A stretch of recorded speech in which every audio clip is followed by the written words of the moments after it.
Hello friends, welcome to silver line YouTube channel. நேற்று விநாயகர் சதுர்த்திக்கு செய்த பலகாரங்கள்லாம் இப்போ நான் உங்களுக்கு அதை தான் டிஸ்பிளே பண்ணிகிட்ருக்கேன். பச்சை கற்பூரம் சக்கரை பொங்கலுக்காக, அதுக்கப்புறம் ஏலக்காய், ஜவ்வரிசி, உடச்ச கடலை, தேங்காய், சக்கரை பொங்கலுக்கு தேவையான பச்சரிசி, பாசிப்பருப்பு கொஞ்சம் வச்சுருக்கேன். அந்த அச்சு கொழுக்கட்டை செய்கிறதுக்கான அச்சு, அதுக்கப்புறம் வெள்ளை எள் 2 டைப்ஸ் ஆஃப் எள் வச்சுருக்கேன், ஒயிட் அண்டு பிளாக்கு. அது வந்து கொழுக்கட்டை மாவு, இது நாங்கள் கடையில் வாங்கினது தான். அதுக்கப்புறம் விநாயகருக்கு பிடிச்ச சுண்டல், இதை வேக வைக்க போகிறோம். இந்த நைட்டே நாங்கள் இதை ஊற போட்டிருந்தோம். அதுக்கப்புறம் பார்த்திங்கனாக்கா அடுத்த இன்க்ரீடியன்ஸ் என்ன பண்ண போகிறோம்னு சொல்லிவிட்டு இது ஸ்டீமிங் கொடுக்கணும். ஸ்டீமிங் கொடுத்தோன்னே அதுக்கப்புறம் சக்கரை பொங்கலுக்கு இந்த மாதிரி ஒரு வெள்ளை பாகு எடுக்கிறோம். அந்த நல்ல வெள்ளை பாகுன்றது பாகு பதம்லாம் தேவையில்லை, ஜஸ்ட் இதுதான். இது வந்து உளுத்தம் பருப்பு நம்மளுடைய வடைக்காக அதை ஊற வச்சுருக்கோம்.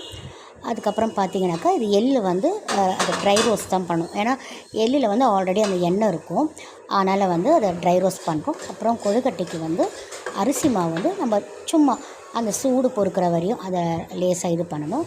அடுத்தது இதுக்கு ஸ்டஃபிங் பண்ணுறதுக்கு இதுக்கும் ஒரு வெல்லம் நல்லா ஒரு ரெடி பண்ணிவிட்டு, தேங்காய், உடச்ச கடலை, வேர்க்கடலை, எள், இது எல்லாமே நம்ம அதெல்லாம் ஃபைன் பேஸ்ட் கொஞ்சம் குறைன்னு நம்ம அரைச்சிட்டு, அதுக்கப்புறமா இந்த வெள்ளைப்பாகில் அதை நம்ம கொட்டி நல்லா இது சுண்டி வர வரைக்கும் நம்ம அது பண்ணணும்.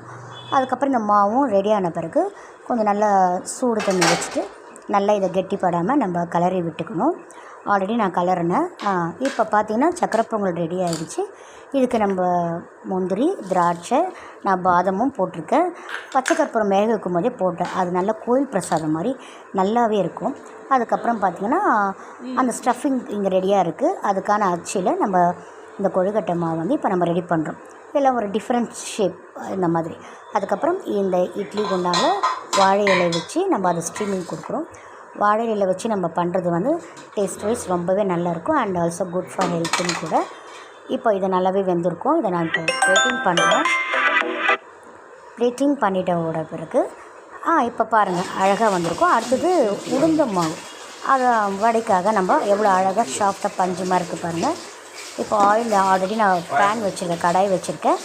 அதில் நம்ம என்ன பண்ணுறோன்னா நல்லா இந்த மாதிரி பால் மாதிரி பஞ்சு மாதிரி ஊட்டி நம்ம அதில் போட்டு நம்ம அதை பொரிச்சு எடுக்கிறோம். பார்த்திங்கன்னா உங்களுக்கு அழகாக வரும். நான் அதை சும்மா ஜஸ்ட் கையில் லேசாக தண்ணி தொட்டு தான் அதை போடுறேன். வாழை இலையெல்லாம் தட்டி போடலை, இது எங்களுக்கு பழக்கம்தான். ஸோ இதுதான் நம்மளுடைய விநாயகர் சதுர்த்திக்கான பலகாரங்கள் பண்ணியிருக்கோம். தேங்க்ஸ் ஃபார் வாட்சிங் மை டியர் ஃப்ரெண்ட்ஸ்.